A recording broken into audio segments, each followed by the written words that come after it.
ये radio Pakistan podcast है। अस्सलाम वालेकुम। अकमल शहजाद गुम्मन आपकी खिदमत में हाज़िर है एक नए पॉडकास्ट के साथ, और ये पॉडकास्ट रेडियो पाकिस्तान की वर्ल्ड सर्विस की तरफ से आपकी खिदमत में हम पेश करते हैं। आज हमारे जो मेहमान हैं वो पाकिस्तान के एक नामवर जर्नलिस्ट हैं, जनाब आज़ाद सैयद। तो जैसा कि आप सब लोग इन्हें जानते हैं, बल्कि जब उमर चीमा साहब का इंटरव्यू हुआ तो एक हमारे देखने वालों ने, सईदा समन गालबन, उन्होंने रिक्वेस्ट की कि आज़ाद सैयद साहब को भी बुलाएं। तो आज आज़ाद सैयद साहब जो हैं वो हमारे स्टूडियो में तशरीफ़ रखते हैं। शाह जी, कैसे हैं आप? खैरियत से हैं? बहुत शुक्रिया अकमल भाई। उमर चीमा खुद एक बड़े नामवर रिपोर्टर हैं, लेकिन वो आपके बारे में कहते हैं कि आज़ाद सैयद एक चीता रिपोर्टर हैं। बड़ी आप अपने बारे में क्या कहते हैं? मैं बस एक तालिब इल्म हूँ, तारीख़ का तालिब इल्म हूँ, सियासत का तालिब इल्म हूँ और जर्नलिज़म प्रैक्टिस करता हूँ और उसका तालिब इल्म। बिल्कुल सही। आप ये बताएं कि कब से हैं आप जर्नलिज्म में? मैंने अप्रैल 1999 में फॉर्मली जर्नलिज़म ज्वाइन किया था। उससे पहले जब मैं स्टूडेंट था तो मेरे टीचर थे एक अफजल अवान साहब, आजकल वो बैरून मुल्क होते हैं, सऊदी अरब में गालबन। तो उन्होंने ही इंट्रोड्यूस मी जर्नलिज़म कि ये जर्नलिज़म क्या है। कॉलेज के स्टूडेंट थे, उन दिनों प्रिंट मीडिया होता था, कोई ऐसा पता नहीं, ये 90 की दहाई की बात कर रहा हूँ। जी जी। तो फिर जब जर्नलिज्म में फॉर्मली आए तो फिर देन डिडंट लुक बैक। तो आपने पढ़ा क्या, फॉर्मली क्या पढ़ा? मैंने सियासियात पढ़ी है। अच्छा, मैंने तारीख़ पढ़ी है। गुड। तारीख़ का आज भी स्टूडेंट हूँ, सियासियात का आज भी मेरा मास्टर्स पॉलिटिक्स में ही है और सियासियात का स्टूडेंट हूँ। कहाँ से आपने मास्टर्स किया? मैंने भावलपुर यूनिवर्सिटी से मास्टर्स किया। अच्छा, ग्रेट।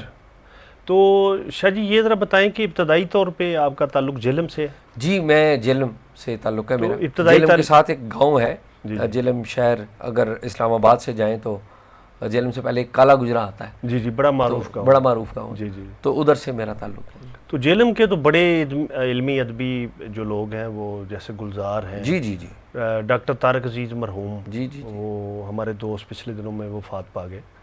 तो इसी तरह, और मैं हैरान ये हुआ कि तारक अजीज़ साहब जब उन्होंने बोर्ड टॉप किया तो मुस्तफ़ा ज़ैदी वहाँ डिप्टी कमिश्नर थे और उन्होंने स्टूडेंट को मेन स्टेज पे बैठाया और उससे प्रेज़ाइड करवाया। तो कहने का मतलब ये है कि बड़ा मरदम खेज़ खिता है। तो आपकी वहाँ जो स्कूलिंग है वो भी जेलम की? जी, मेरी जो मैट्रिक तक है मैं जेलम में ही रहा हूँ। बिल्कुल सही। पहले जेलम शहर में एक प्राइवेट स्कूल था, नेशनल फाउंडेशन स्कूल, वहाँ पे पढ़ते रहे। फिर उसके बाद जेलम का जो सरकारी स्कूल था काला गुजरा का, गवर्नमेंट हाई स्कूल नंबर 1, वहाँ पे पढ़ते रहे। अच्छा, उस ज़माने में कोई था कि आपने क्या बनना है आगे जाके? उस ज़माने में कोई इतनी क्लैरिटी नहीं थी, लेकिन जो हमारे यहाँ पंजाब में एक ज़हन साजी की जाती है कि जी नहीं फौज में जाना है। बिल्कुल सही। फिर ज़रा आप समझते हैं तो कहते हैं, और जेलम का तो चूँकि ख़ुसूसी तौर पे। जी बिल्कुल सही। तो वो जिस जगह से मैं ताल्लुक़ रखता हूँ वहाँ पर तो हर दूसरे घर में कोई फ़ौजी अफसर है, कोई फ़ौज से ताल्लुक़ है लोगों का। तो फिर जब आप थोड़ा ज़रा और बड़े होते हैं फिर आपको ख्याल आता है नहीं, आप जो है ना, या लोग कहते हैं कि जी मैं इंजीनियर बनूंगा या डॉक्टर बनूंगा, या फिर आमतौर पे कहते हैं कि नहीं मैं CSS करूंगा। बिल्कुल सही। तो ये बुखार भी रहे, बिल्कुल ठीक है, उस उम्र के एतबार से।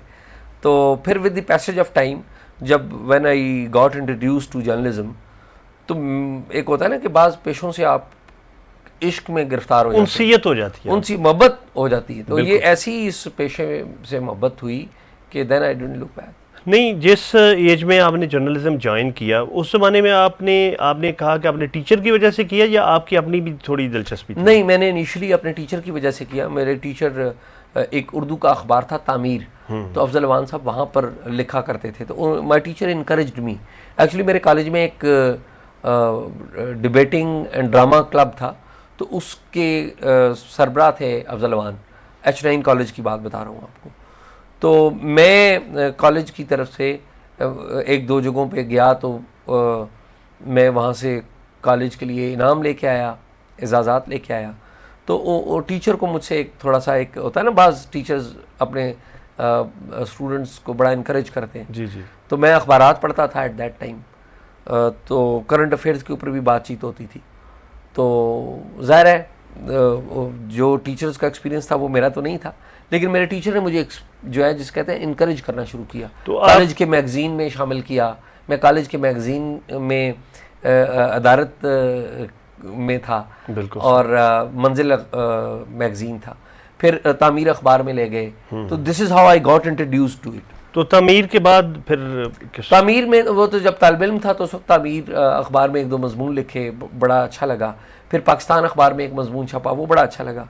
शकील अंजम साहब बड़े मारूफ जर्नलिस्ट हैं, उन्होंने मेरा मजमून शाया किया था, मुझे अच्छी तरह याद है। बिल्कुल। फिर उसके बाद पीपीए एक न्यूज़ एजेंसी है, उसमें ज़माना तालिब इल्मी में मैं जाता था प्राइवेट, जो शाम के वक्त। फिर उसके बाद जब ग्रेजुएशन के पेपर दिए तो मेरे घर के साथ ही एक उर्दू अखबार था खबरें, तो उनकी जो है ना इनरोलमेंट हो रही थी, रिक्रूटमेंट हो रही थी। तो मैं अच्छी तरह याद है मुझे कि वो ज़िया शाहिद और खुशनूद अली खान जो है वो दोनों अलग हो गए हुए थे। तो ये ज़िया शाहिद के पास था, तो मैं उस अखबार में गुजर रहा था तो मुझे देखा कि ये तो इंटरव्यूज़ कर रहे हैं, इश्तिहार लगे हुए हैं। रिसेप्शन पे पूछने गया तो उन्होंने कहा जी इंटरव्यू कर रहे हैं। तो मैंने ट्रैक सूट पहना हुआ था, तो मैं इंटरव्यू देने चले गया। तो मैंने ट्रैक सूट में उर्दू अखबार में भर्ती होने के लिए अंग्रेजी ज़ुबान में इंटरव्यू दिया। अच्छा, बिल्कुल। तो अंग्रेजी आपकी किस तरह अच्छी थी? नहीं, अंग्रेजी कोई इतनी अच्छी नहीं है, लेकिन होता ना एक ज़माने तालिब इल्मी में आपने अपने आप को इम्प्रेस करने के लिए अंग्रेजियाँ बोलते हैं और टूटी भजी दूसरों को इम्प्रेस करने के लिए, ऑफ कोर्स। तो आप अपने आप को प्रेजेंट करने के लिए दूसरों को इम्प्रेस करते हैं। बिल्कुल सही। तो मैंने वो दिया तो उन्होंने मुझे सेलेक्ट कर लिया। फिर खैर वो एक अलग इशू था कि मैंने उन्हें बताया मेरे तो पेपर हो रहे हैं, मैं तो सोच के नहीं गया था कि मुझे सेलेक्ट कर लेंगे, मेरे ख्याल में नहीं था। तो उन्होंने कहा जी ठीक है पेपर दे के आ जाएं। फिर मैं पेपर दे के आ गया। फिर वहाँ पे मुझे कोई लिफ्ट ना कराया। मैंने कहा यार इन्होंने ज़िया शाहिद के बेटे थे बड़े, जो फोत हो गए, तो उन्होंने मुझे सिलेक्ट किया, अदनान शाहिद। जी जी। तो फिर वो रद्द-ए-अमल के नाम से कॉलम भी लिखते थे, उनकी अहलिया भी कॉलम लिखती थी, फोत हो गए वो। तो उन्होंने फिर मेरे टीचर जो है अफजल वान, ये इन्होंने मुझे हेल्प की। इनके बड़े करीबी दोस्त थे, आजकल एपीपी में होते हैं, उनको उन्होंने बताया। तो फिर मेरे दरवाज़ा दोबारा खुला और फिर दिस इज हाउ 99 में, ये अप्रैल 99। अच्छा, आपको मज़े की बात बताऊं कि मैं 95 में इस्लामाबाद में खबरें में रिपोर्टर रह चुका हूं। अच्छा, वाह वाह वाह। मैं 95 में इस्लामाबाद में आया, ब्रीफ टाइम। अच्छा। तो शाह जी कितने, यानी उसके बाद आपने, यानी खबरें के बाद कौन कौन से आप कहाँ खबरें में रहा थोड़ा सा अरसा, मैं असास अखबार था उसमें भी रहा, था एक अखबार कायनात अखबार था उसमें रहा। अच्छा, अंग्रेजी जर्नलिज्म में किस तरह? और इसके साथ मैं जो अहम बात यह कि मैं शाम के जो टैबलॉइड थे उनमें भी काम किया मैंने। अच्छा। नया अखबार था और भी कायनात का एक शाम का अखबार था, उसमें भी काम किया। तो अंग्रेज़ी अखबार में जाने का बड़ा शौक़ था। मुझे पता था कि ये जर्नलिज़म, जब मैंने ख़बरें में शुरू किया तो मेरी चूँकि उम्र कम थी, सब में कम उम्र में था, तो लेकिन मैं अखबारात पढ़ता था और बाकी अंग्रेज़ी की चीज़ें भी पढ़ना शुरू हो गया हुआ था। तो मुझे पता लग गया कि ये जो एक तो ये कि ख़बरें अखबार से निकलना है और दूसरा ये है कि अंग्रेज़ी जर्नलिज़म करना है। बिल्कुल ठीक। तो करते करते मैं एपीपी में आ गया, उसकी भी एक लंबी कहानी है। एपीपी में आ गया 2003 में। 2003 से 2006 तक मैं एपीपी में रहा। तो उस दौरान मैं एपीपी में भी उर्दू सर्विस में आया। मैं जाना इंग्लिश में चाहता था, तो इशफाक गोंदल साहब थे, मुझे अच्छी तरह याद है। तो बड़ी मेहरबानी, वो बाद में रेडियो के डीजी भी बने और सेक्रेटरी इंफॉर्मेशन भी। तो इशफाक गोंदल साहब को मैंने अप्लाई किया है किसी ज़माने में, तो उनके जहन में वो बात थी। तो इशफाक गोंदल साहब ने, मेरी कोई जान पहचान नहीं थी लंबी चौड़ी उस तरह से, उन्होंने मुझे कॉल की, कहते हैं तुम एपीपी में आओगे? मैंने कहा जी मैं इंग्लिश सर्विस में आऊँगा। मुझे बड़ी खुशी हुई। तो कहते नहीं, जगह उर्दू सर्विस में है। मैंने सर मैं तो इंग्लिश जर्नलिज्म करना चाहता हूँ। कहते हैं कि तुम बैठने की, खड़े होने की जगह बनाओ, बैठने की बन जाएगी। बिल्कुल सही। तो इशफाक गोंदल साहब की वजह से मैं इधर आ गया और फिर यहाँ पे उर्दू सर्विस में था। इंग्लिश में जाने की कोशिश करें तो वो बड़े बड़े लोग वो आने नहीं दें कि ये कल का बच्चा ये किधर आएगा जी, ये अभी उर्दू सर्विस में है, ये इधर कैसे आ सकता। होता है ना जहन में। बिल्कुल। बास बड़े अच्छे लोग भी थे। तो फिर मैं शौक़ था तो मैंने प्राइवेटली एक स्टेट्समैन अखबार है पेशावर का, जी, ब्लू एरिया में उनका ऑफिस। बिल्कुल ठीक। तो मैं शमशाद मांगड़ साहब, मेरे क्राइम रिपोर्टिंग उनसे सीखी थी, वो उन्होंने मेरी सिफारिश की तो मैं उधर चला गया। पीपीआई न्यूज़ एजेंसी में भी गया, लेकिन खैर वहाँ पे कुछ ब्रीफ सा टाइम रहा, लेकिन फिर स्टेट्समैन मैंने लिखना शुरू किया कि ताकि इंग्लिश जर्नलिज्म की एक प्रैक्टिस हो। और फिर 2007 में मैं पोस्ट में उमर चीमा था, तो उमर चीमा जा रहा था पोस्ट जो खबरें ने एक ज़माने में खबरें में निकाला, उमर चीमा जा रहे थे द न्यूज़ में जा रहे थे, और पोस्ट के एडिटर थे नुसरत जावेद साहब। अच्छा। तो उमर को पता था कि मैं ख्वाहिशमंद हूँ, तो उमर ने नुसरत जावेद साहब को कहा कि एक जो लड़का है, एक मेरा दोस्त है, तो वो बड़ा ख्वाहिशमंद है, आप उसको ज़रूर चेक करें। तो नुसरत साहब मुझे इस तरह से जानते थे, मैं प्रेस कॉन्फ्रेंसेज में जाता था, तो खैर उन्होंने मुझे चांस दिया। तो फिर पोस्ट में थोड़ा अरसा रहे, फिर नुसरत साहब चले गए, फिर वापस APP में आए, और फिर मैं डेली टाइम्स में चला गया। देन मैंने जो है ना डेली टाइम्स, फिर TV में आ गए। बिल्कुल डॉन शॉन ये जी डॉन में आ गए।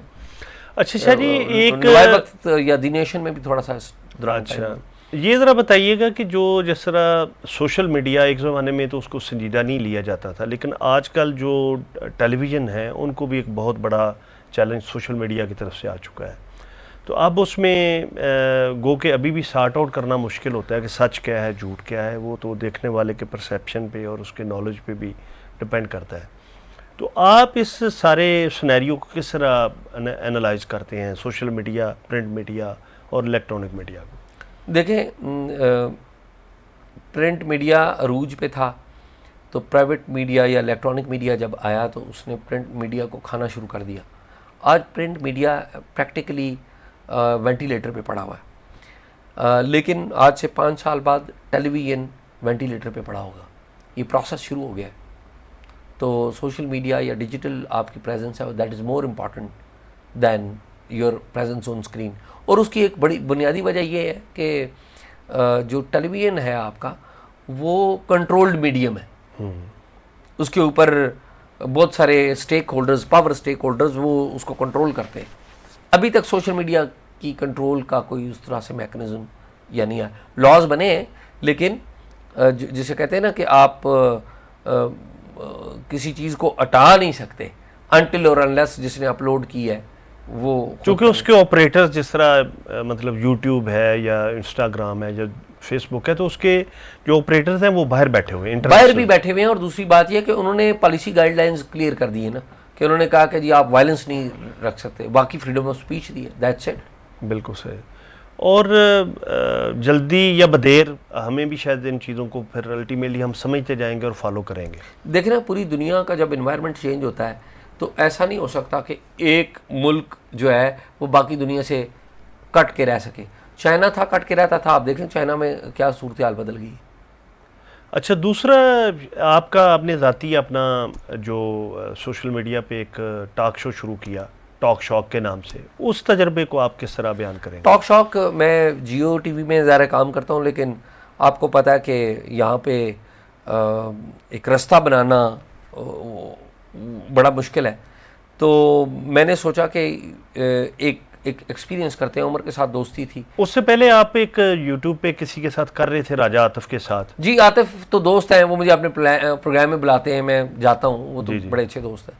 तो मेरे जहन में था कि I should do something. Atif के साथ बड़ा अच्छा मेरा ताल्लुक है और बड़ा अच्छा हमारा वो भी था। तो वो हफ्ते में 15 दिन में एक दफ़ा बुलाते हैं, तो मैं ज़रूर जाता हूँ। पुराने दोस्तों के साथ आपका ताल्लुक रहना चाहिए। तो मैंने सोचा कि क्यों ना एक शुरू करें। मुझे नजीब साहब हैं पावर 99 के, तो उन्होंने मुझे कहा कि तुम अपना प्रोग्राम क्यों नहीं शुरू करते। एक तसद्दक साहब हैं, उनके साथ होते हैं हरीपुर में, तो इन दोनों ने कहा you should start A show. तो मैंने कहा जी बहुत सारे लोग शो कर रहे हैं, तो मेरे ख्याल में मैं क्या तब्दीली लाऊंगा, यानी मैं नया क्या करूँगा, अब मैं नई बात क्या करूँगा। तो कहते नहीं, यू शुड डू, हम इसे रेडियो पे भी देख लेंगे और आप इसे यूट्यूब पे संभाल लेना, देख लेना। तो मैंने उन्हें कहा कि जी मैं आपका आइडिया ठीक है, मैं भी कन्विंस कर रहा हूँ अपने आप को, और मैंने कर लिया है। तो मैं एक वन मैन शो तो चल ही रहा है, तो मैं इंट्रोड्यूस करवाता हूँ दूसरा। तो मैंने फिर उमर को कन्विंस करने शुरू किया। वो शुरू में नहीं मान रहा था, फिर वो मान गया। हाँ, वो कोई स्क्रीन फ्रेंडली नहीं है भाई, स्क्रीन मिजाज के एतबार से। वो मिजाज के एतबार से स्क्रीन फ्रेंडली होना नहीं, वो ये सोच रहे थे। उमर का ख्याल था कि it's not a successful way of doing journalism and also not a successful way of making money as well. बिल्कुल सही। तो मैंने कहा जी आप छोड़ दें, it's a way of making money और नॉट, लेकिन it's a way of presenting yourself. बिल्कुल सही। तो आप आए, शुरू करते, फिर वो आए तो फिर शुरू हो गया। अच्छा, नाम किसने रखा टॉक शॉक? इत्तेफाक से ये बात अच्छी नहीं लगती, ये मेरे जहन में आया था। और ये अच्छा नाम है। हाँ बिल्कुल, क्लिक कर जाए तो अच्छा है, यानी ना करे बड़े तो अच्छा नहीं। मुख्तसर अरसे में आपके चैनल ने यानी 1 लाख सब्सक्राइबर को क्रॉस किया, और फिर ये कि उसकी ऑडियंस भी डेवलप करने में आप कामयाब जी। रहे। और लोग इवन चूँकि लोग जानते हैं कि मेरा आपसे और उमर से ज़ाती ताल्लुक़ है, तो मुझे ज़ाती तौर पे लोगों ने बहुत फ़ोन करके या मैसेज करके पूछा कि वो आजकल किधर है, जब बीच में आपका एक ब्रेक आया। जी। तो वो गालबन अब जियो डिजिटल कोई पे चला मामला जियो के साथ चल रहा था तो उस वजह से गया। बिल्कुल सही। एक तनाज़ा। और मेरे ख्याल में आपने किसी उस पे किसी प्रोग्राम में ये भी नहीं कहा कि जी हमारा चैनल सब्सक्राइब करें। नहीं, हम नहीं कहते। तो जो हमने यहाँ रेडियो पाकिस्तान में हमारे डायरेक्टर जनरल साहब ने के इनिशिएटिव से ये शुरू हुआ है, तो आप ये किस तरह देखते हैं रेडियो के पॉडकास्ट को और सोशल मीडिया पे? मैं समझता हूँ कि जो रेडियो पाकिस्तान ने ये पॉडकास्ट शुरू किया है तो मेरे लिए बड़ी अच्छी और जिसे कहते हैं ना खुशगवार हैरत, बिल्कुल सही। ठीक है, प्लेजेंट सरप्राइज बिल्कुल वो है कि रेडियो ने आमतौर पे सरकारें जो होती हैं ना वो सुस्त होती हैं। बिल्कुल सही। सरकारें तब्दीली को मानती नहीं। अमेरिकी सदर ओबामा थे तो उन्होंने अपनी जो आखिरी स्पीचेज हैं उनमें से एक स्पीच में कहा, कहते हैं कि सरकारें पूरी दुनिया में सुस्त हैं और अमेरिका में भी सुस्त है। बिल्कुल ये खाली पाकिस्तान का मसला नहीं है। बिल्कुल सही। क्योंकि जो ब्यूरोक्रेसी होती है या जो सरकारी माइंडसेट होता है जो, तो वो सुस्त रवि से नहीं, उसकी एक वजह शायद ये भी होती है कि एहतियात करना, कोई चीज़ ऐसी गलत ना हो जाए। जी। तो वो गलत चूंकि जिम्मेदारी का एक नहीं, लेकिन मसला ये है कि वो गलती के डर से वो काम ही नहीं करते ना, कि गलती ना हो जाए, वो काम ही नहीं कहते, करेंगे तो गलती होगी तो पकड़े जाएंगे, इंक्वायरी हो जाएगी, डरेंगे। तो रेडियो पाकिस्तान ने और आपके जो साथी हैं और ज़ाहिर है डीजी आपके ने ये जो स्टार्ट किया है, ये out of the box thinking किया, और जो कि बड़ी अच्छी है कि आपने इसको शुरू कर लिया, अडेप्ट कर लिया। ये अडेप्टेशन पीटीवी में नहीं आई, ये अडेप्टेशन आपकी और जो प्राइवेट जो आपके इदारे हैं उसमें नहीं आई, ट्विटर के हैंडल तक ज़रूर आई है, बिल्कुल सही, लेकिन पॉडकास्ट तक नहीं। अभी हमारे जो ट्विटर पे भी हमारे फॉलोअर्स हैं वो 1 मिलियन से ज़्यादा है। ठीक है, उसकी वजह ये है कि ज़ाहिर है अगर हम न्यूज़ विद रिस्पॉन्सिबिलिटी, वो हमारा मोटो है, तो एक तरह एजाज बड़ा लोग ये कहते हैं, जो कि आपके सवाल बड़े मशहूर हैं, जो आप मुख्तलिफ जो जर्नल्स को या बड़े जर्नलिस्टों को या बड़े जो पॉलिटिकल लोग हैं उनको आपने सवाल किए। अच्छा, तो मैं ज़ाती तौर पे उसको कोई इतना अप्रिशिएट नहीं करता, कि मेरा ज़ाती ये ख्याल है कि आपका काम है सवाल करना। आपका सवाल अगर रजिस्टर्ड हो गया तो मेरे ख्याल में उस पर इंसिस्ट नहीं करना चाहिए। आप इसको किस तरह एक्सप्लेन करेंगे? मेरा ये ख्याल है कि इस पर पॉइंट ऑफ व्यू है, जो आपने पॉइंट ऑफ व्यू दिया है। मैं जो प्रैक्टिस करता हूँ, पहली बात यह कि मैं प्रैक्टिस जो सवाल रिपीट करने की करता हूँ, या सवाल उन लोगों से ज़्यादा मेरे पॉपुलर हुए जो आम लोगों को अवेलेबल नहीं है, जो लोगों को जवाबदेह नहीं है, जो आइन तोड़ देते हैं मगर कोई उनसे पूछने वाला नहीं, उनके खिलाफ कोई कार्रवाई नहीं होती। कार्रवाई शुरू हो तो जो हुकूमत कार्रवाई शुरू करे उसके खिलाफ कार्रवाई हो जाती है। ठीक है, तो इन लोगों की अकाउंटेबिलिटी सवाल के ज़रिए हो सकती है। मेरे किसी सवाल में बदतमीज़ी है तो मुझे बताइए कि बदतमीज़ी नहीं है, मेरे किसी सवाल में लॉजिक नहीं है तो वो बताइए कि नहीं है। सवाल ये है जो पॉइंट ऑफ व्यू दूसरा नुक्ता नज़र कि वो जवाब नहीं दे रहा, मेरा काम है अपने सवाल करते रहना, शायद किसी एक सवाल पे वो जवाब दे। अगर वो नहीं दे रहा तो दैट इज़ हिज राइट, मैं उसे कुछ नहीं कह सकता और मुझे कुछ कहना भी नहीं चाहिए। लेकिन जो मेरे सवाल हैं वो उसके ऊपर चार्जशीट हैं, जब वो खामोश रहता है, जब वो जवाब नहीं देता, क्योंकि वो एक्चुअली मेरे सवालों के जवाब में खामोश रह के इस बात को तस्लीम करता है कि उसने जुर्म किया है और उसके पास इस बात का कोई जवाब नहीं। तो मैं इस बात को आर्ग्यू करता हूँ और मैं समझता हूँ कि BBC ने भी रिसेंटली, आपको पता है वहाँ पे भी एक जर्नलिस्ट है, उन्होंने भी इस तरह के एक बड़े जो फार्मास्यूटिकल कंपनी के साहब हैं, बड़े पावरफुल, उनसे सवाल किए। CNN ने इस तरह की प्रैक्टिस की। तो मेरा ख्याल है कि जो रिकग्निशन हमें उस वक्त पसंद आती है कि जब कोई गोरा कर ले, कोई CNN, फॉक्स और BBC कर ले, तो हम उस वक्त रेफरेंस देते नहीं, वो CNN ने कर लिया। अच्छा, इसमें सबसे ज़्यादा कोई कौन सा ऐसा मोमेंट था जो आप खुद आज सोचें तो आपको अच्छा लगता है कि ये आपने बहुत अच्छा? मेरे ख्याल में जो सबसे ज़्यादा मैंने इंजॉय किया वो प्राइम मिनिस्टर थे उस वक्त के, फॉर्मर 2013 में, नवंबर 2013 में वो थे नवाज शरीफ साहब, वो खैरपुर टामियाँ वाली में गए थे। तो वहाँ पे इत्तफाक से मैंने देखा कि जनरल अजीज़ वहाँ पर मौजूद थे, जिन्होंने 12 अक्टूबर 1999 में एक कलीदी किरदार अदा किया था। तो वहाँ पे मैंने जनरल अजीज़ साहब से सवाल जवाब किए। जनरल अजीज़ साहब ने कोई ख़ास जवाब नहीं मुझे दिए, लेकिन it was a kind of satisfaction I had कि मैंने पाकिस्तान में डेमोक्रेसी को डैमेज करने वाले जो लोग हैं उनसे सवाल किए हैं, और वो ऐसी जगह थी जहाँ पर तमाम जो हाई डिग्निटरीज थी वो मौजूद थी। तो I still enjoy. General Aslam Beg का भी बहुत पीछा किया आपने। जी, असलम बेग साहब से भी मैंने सवालात किए, लेकिन मुझे अगर आप कहें, मैं और भी बहुत सारे लोगों से सवाल जवाब किए, लेकिन मैं ज़ाती तौर पे जो जनरल अजीज़ साहब हैं उनसे सवालात को मुझे ज़ाती तौर पे पसंद है। मैं आज भी देखूँ तो मैं एंजॉय करता हूँ। अच्छा, उसमें एजाज मेरा ज़ाती ये ख्याल है कि आपका जो जमहूरी शऊर है, जो आपने, चूँकि आप खुद पॉलिटिकल साइंस के आप स्टूडेंट रहे और अब भी तारीख़ के स्टूडेंट हैं, हम सब तारीख़ के और तालिब इल्म हैं, सीखते हैं, तो मेरा ज़ाती ये ख्याल है कि एक सेल्फ़ रिस्पॉन्सिबिलिटी का भी एलिमेंट है जो आपको फोर्स करता है कि आप ये सवाल करें। जी बिल्कुल, इसमें आप पहले बंदे हैं जिसने ये बात पॉइंट आउट की, और एक्चुअली बात यही है कि बाकी लोग क्यों नहीं करते। बाकियों ने खाली मैथ कम्युनिकेशन पढ़ा, उससे बाहर निकले नहीं है। तो मैथ कम्युनिकेशन में तो हमारे यहाँ इतना अलमिया है कि मास कम्युनिकेशन जो इदारे पढ़ाते हैं वो पाकिस्तान की हिस्ट्री नहीं पढ़ाते, वो पाकिस्तान में जो रेजिस्टेंस लिटरेचर के मैदान में हुई है वो नहीं पढ़ाते।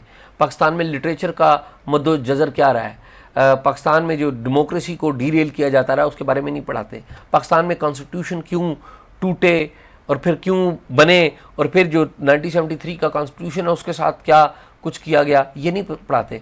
और जर्नलिज्म पढ़ाते हैं और कहते हैं जी पाकिस्तान में आपने जर्नलिज्म करना है। अब एक बच्चा है जिसको फैज़ और गालिब की शायरी का नहीं पता, जिसको जालिब के शेरों का नहीं पता, जिसको मंटू के अफसानों का नहीं पता, जिसे कृष्ण चंद्र के तहरीरों का नहीं पता, जिसको पाकिस्तान के जो 3 आइन हैं उनका नहीं पता, जिसको पाकिस्तान में जमहूरियत डीरेल कैसे होती रही और कौन कौन जिम्मेदार है उसका नहीं पता, जिसको पाकिस्तान के नज़रिए का और पाकिस्तान के नज़रिए के मुतसादिम नज़रियात का नहीं पता, जिसको 1971 क्यों हुआ उसका नहीं पता, और 1971 के बाद क्या इंक्वायरी हुई उसकी जवाब नहीं पता, जिसको पाकिस्तान में जो बार बार जो सियासी जमातें कमज़ोर होती रहीं और आज भी सियासी जमातें कमज़ोर होती रहीं उसकी वजूहत नहीं पता, तो उसने जर्नलिज्म कैसे करना है। बिल्कुल सही।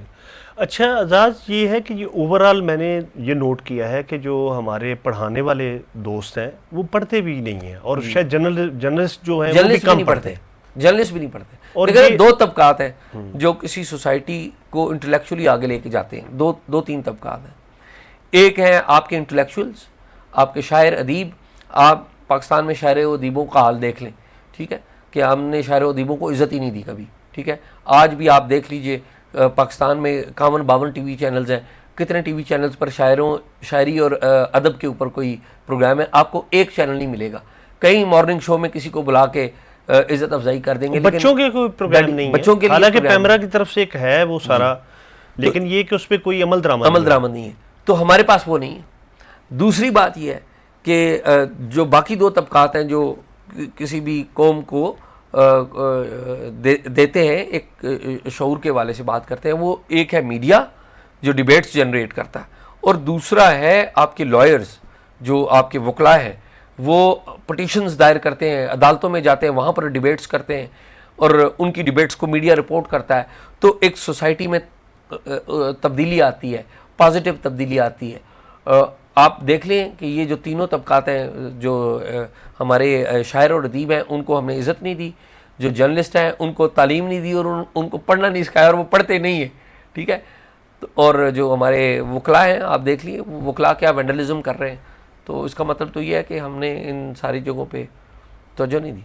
अच्छा, इसके बावजूद कोई रे ऑफ होप, जो उम्मीद की किरण है, आपको अपनी सोसाइटी और मुल्क के हवाले से कहीं नज़र आती है कि we will be a better nation? अच्छा, वैसे मैं आपको फ्रैंक बात बताऊं, वो गालिब ने कहा ना, कोई उम्मीद बर नहीं आती, कोई सूरत नज़र नहीं आती।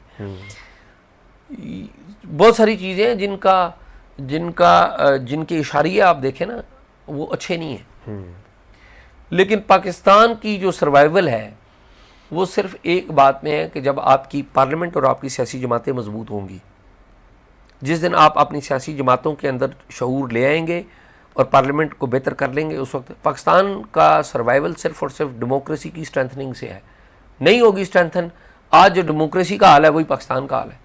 जिस दिन डेमोक्रेसी स्ट्रेंथन होगी आपकी इकॉनमी स्ट्रेंथन हो जाएगी, आपकी इकॉनमी स्ट्रेंथन होगी आप मुल्क आगे बढ़ेगा। नहीं है ये चीज़ें तो देख ले मेरा और आपका क्या हाल है।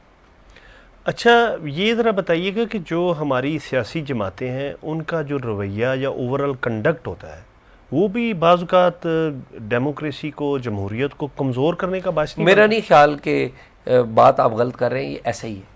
अनफॉर्चुनेटली ऐसा ही है। सियासी जमातों को मजबूत करने की बहुत ज़रूरत है और सबसे ज़्यादा इनकरेज करने की इस बात की ज़रूरत है कि लोकल गवर्नमेंट सिस्टम जो है उसको स्ट्रेंथन किया जाए और उसके साथ MPAs और जो MNAs हैं वो रखें, लेकिन जो आपने डेवलपमेंट काम है उसकी सारी पावर आपको लोकल गवर्नमेंट सिस्टम को देनी पड़ेगी। और मेरा तो जो तजुर्बा है, या आप भी देखते होंगे कि पिछले 20-25 साल का आप डेटा निकाल के देखें तो जब भी कोई हमारी पॉलिटिकल पार्टीज़ मेन स्ट्रीम में आती हैं तो वो बल्दियाती इंतखाबात की तरफ बिल्कुल ही ध्यान नहीं देती। उनको पावर ही नहीं देती। पावर देना तो एक बात है ना, नहीं, बल्दियाती इंतखाबात अभी देखें ना, जो बर वक्त इंतखाबात हैं वो ही नहीं होते, वो और नहीं अगर हुए हो भी जाए तो उनको पावर नहीं देनी, उनको फंड नहीं देने। This is the point. तो ये तो सारे मसले मसाइल हैं। अच्छा, ये ज़रा बताइएगा कि जिस तरह एक एंकर्स का एक जो दौर था वो सेलिब्रिटी बन चुके थे और फिर with the passage of time जिस तरह हमारा स्टेज जवाल का शिकार हुआ, उससे पहले हमारी फिल्म डिक्लाइन की तरफ गई, तो अब उसी तरह हमारे जो टॉक शोज़ हैं उनका भी वो मेयार गिर चुका है और लोग उस नहीं देखते। उसकी वजह और हर बंदे के हाथ में मोबाइल आ गया, वो अपना अपना वो कोई ख़वातीन ज़्यादा शोबिज़ या ड्रामे देखती हैं, तो जो हमारे लोग हैं वो उस पर यूट्यूब या दूसरे जो एप्लीकेशंस हैं उस पर वो अपनी दिलचस्पी की चीज़ें देखते हैं। असल में ना लोगों को हमने जो दवाई दी है ना वो नेचुरल नहीं थी। लोगों को हमने बताया कि पाकिस्तान में अक्ल व खिर्द जो है ये 15, 20, 25 एंकर हैं, इनके पास ही है और इससे आगे अक्ल व खिर्द किसी के पास ही नहीं है। और वो बुलाएंगे लोगों को, उनकी तौहीन करेंगे। फिर आप देखेंगे कि गैटूज़ बने हुए हैं, एक एंकर ने आपको बुला लिया, आप उस एंकर के प्रोग्राम में चले गए, उसने अपने दूसरे दो साथियों को बुलाया, ये इस तरह खेल चल रहा है। अच्छा, तो ये कब तक रहेगा? आज़ाद, एक और ये आपके जवाब से मुझे एक सवाल आ गया कि जो आप सोशल मीडिया पे देखें, फ़र्ज़ करें ट्विटर पे या फेसबुक पे, या ख़ास तौर पे ट्विटर चूँकि बहुत पॉलिटिकल कंटेंट के हवाले से बहुत उसमें तेज़ी के साथ चीज़ें आती हैं, तो अगर कोई बंदा उसमें जानबदारी को एक साइड पे रखते हुए गैर जानबदारी से कोई बात करता है, वो किसी की साइड नहीं लेता, तो उसको दूसरी पार्टी बुरा भला कहना शुरू कर देती है। यानी तवाज़ुन में लोग भी नहीं चाहते कि कोई रहे या पसंद नहीं करते। इसकी वजह क्या है? इश्तियाल जो है ना वो पूरी दुनिया में पसंद किया जाता है। एक बेसिक इंसानी फितरत है कि आप कोई बंदा किसी को गाली दे, आप चलते हुए रुक के पीछे देखते हैं कि कौन गाली दे रहा है।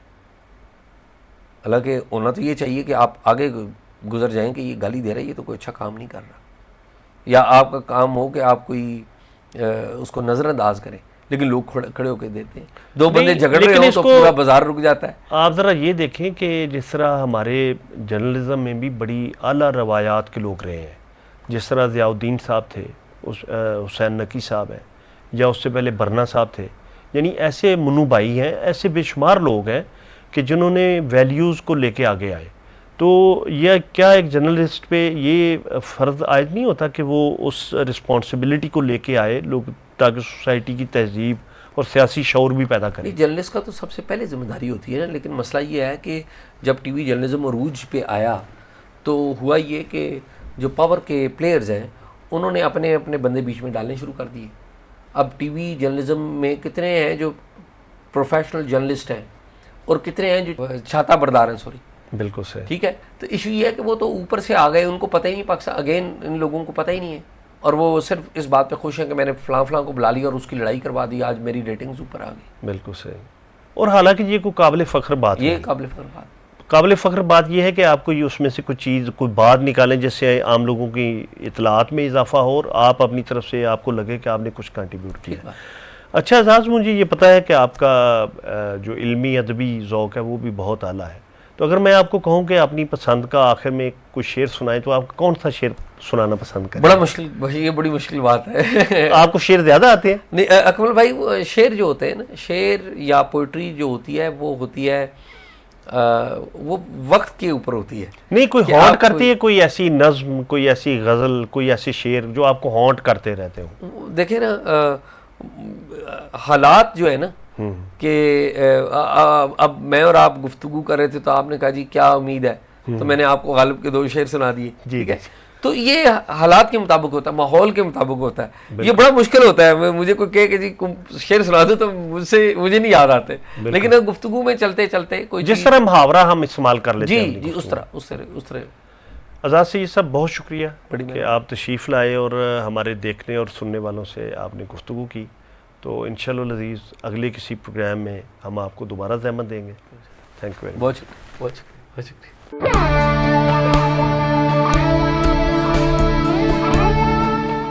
ये रेडियो पाकिस्तान पॉडकास्ट है।